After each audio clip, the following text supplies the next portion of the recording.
Good morning, good afternoon, good evening, saan mang sulok ng mundo mga ka-OFW. Welcome to Remarvin Cooking Lifestyle. Ito na naman po ang inyong kusinera naglilingkod.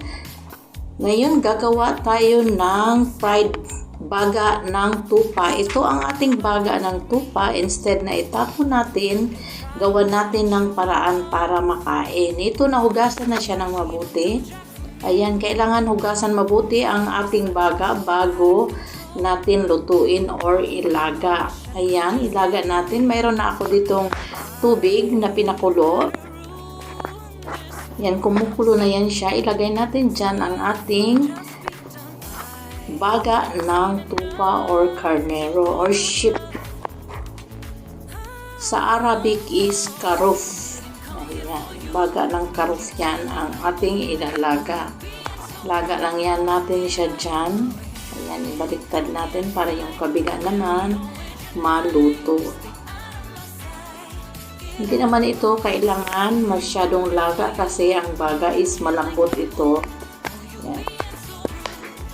Ilaga lang natin para matanggal yung kanyang lansa. Ayan. Pag ganito na yan siya, yan haluin natin. Lagyan natin yan siya ng mga whole spice.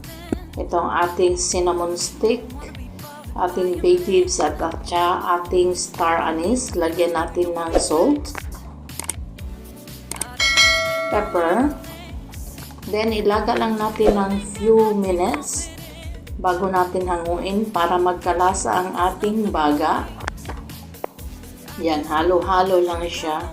Sa mga hindi pa po nakasubscribe sa ating channel, i-click lang po ang subscribe button at notification bell para ma-notify kayo sa mga newly uploaded video. Ngayon, pwede na nating hanguin ang ating pinakuluang baga ng tupa or karuf. Careful palagi sa pagluluto dahil mainit ang ating mga ginagawa. Gaya nito, mainit ang tubig, malapit tayo sa dishwasher. Tapos nating mahango. Ayan, palamigin lang natin. Or pwedeng ilagay sa ref bago natin hiwain. Ito na, malamig na ang ating baga ng tufa or karuf. Hiwain natin siya ng cubes. Depende sa inyo kung ano ang pagkahiwa ninyo. Ako gusto ko ganito para makikita mo or malasahan mo mamaya pag naprito na natin yan siya. Napakasarap nito. Yan, hiwain natin into cubes. Kailangan kasi dito sa bilang OFW madiskarte tayo. Para magkaroon tayo ng ulam, kailangan gawa tayo ng paraan. Gaya nito, huwag nating itapon. Tapos na nating mahiwa, lagyan natin ng mga ingredients. Lagyan natin ng garlic powder, ginger powder, onion powder,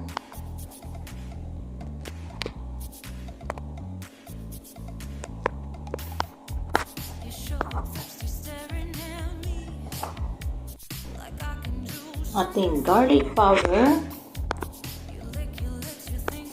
ating Ajinomoto or ating paprika first. Yan, ating paprika.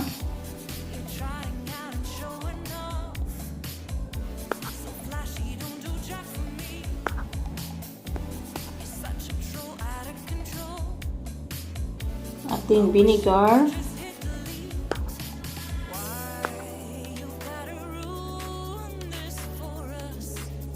Oyster sauce, ating soy sauce. Yan, nalagyan na yan siya ng salt and pepper.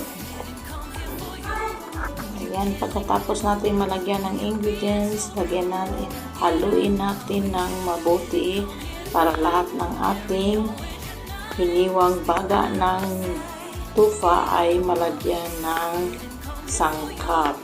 Ayan, haluin lang natin ganyan. Ayan, pagkatapos nating mahalo, takpan natin ng cling wrap at ating ibabad for overnight. Pero pag nagmamadali kayo, pwede kayong mag 4 hours lang ng pag-marinate. Ayan, pero mas masarap siya pag overnight kasi lalong tatagos ang kanyang lasa sa loob. After overnight, ito na ang ating baga or baga ng karuf, tufa. Yan, tapos na nating ma-marinate. Ngayon may hinanda tayo ditong barbecue stick. Yan, lagyan muna natin siya ng cornstarch. Ang cornstarch is optional lang. Ito lang ang nagpapa-crunchy sa ating ginawang baga ng tufa. Ayan.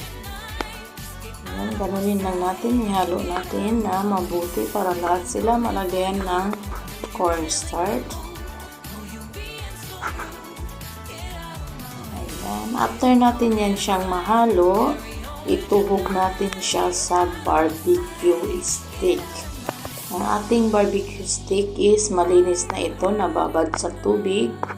Ayan, kailangan malinis yun kasi isasama natin yun pag prito.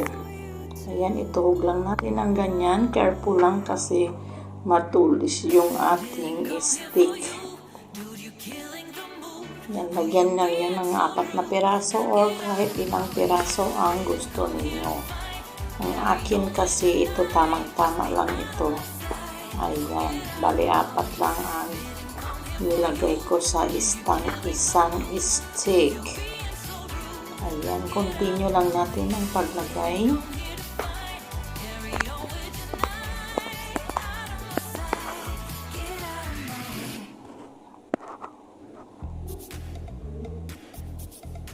Yan, bilang isang OFW, kailangan natin ganito para lagi tayong may makain. Kailangan diskarte sa buhay.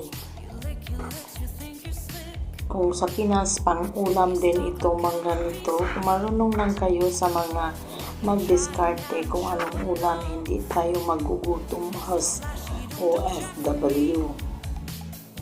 Yan. Kagaya nito, yan, tinatapon lang nila dito, kaya ako ginawan ko ng paraan para maulam namin. Ayan, sige na. Ayan, tapos na natin nalagay sa ating barbecue stick ang ating marinated baga ng tufa. Mayroon na tayong na-preheat na oil sa ating kalan. Yan, ipiprito natin yan siya doon. Yan, dito na-preheat na natin ang ating oil. Ilagay natin ang ating baga ng tufa. Yan na. Tapos, huwag niyong hayaan o huwag niyong iwanan kasi mabilis lang po ito siyang masunog. Kailangan mga 2 minutes each side lang, mag-brown lang siya. Luto na ito kasi di ba nalaga na natin yan. Kaya luto na ito. Hindi na kailangan masyadong prituhin para hindi masunog. Kasi pag nasunog po ito, hindi na siya masarap, mapait na po siya. Ayan. Kailangan mag-brown lang siya. Ayan. Pwede din nyo itong i-grill. Ayan, ganyan na ang kulay ng ating gustong ma-achieve. Pwede ito sa grill din siya, sa uling. Kung may griller kayo, ilagay natin siya sa ating kitchen paper para matanggal yung kanyang excess oil. Then, isunod natin ang iba pang ating mga ipiprito. Continue, same process lang po sa ating pagpiprito at ingat-ingat dahil mainit ang ating mantika. Ayan mga ka-OFW. Kumusta po kayong lahat saan mang sulok ng mundo? Malapit na po din ang Ramadan. Hataw na naman tayo. Ayan ang ating second batch.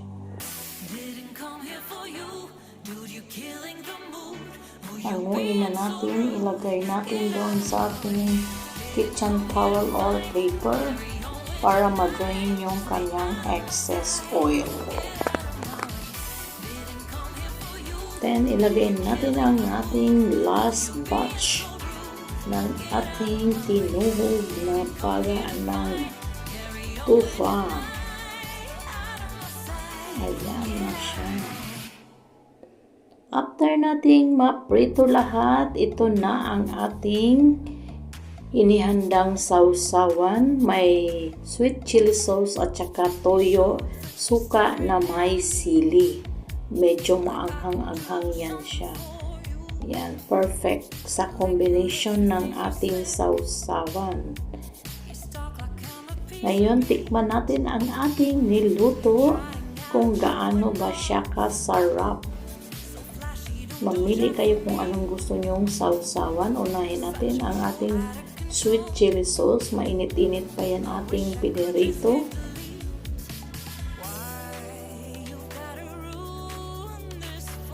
Yan, ngayon subukan naman natin ang ating toyo na may sili na maanghang.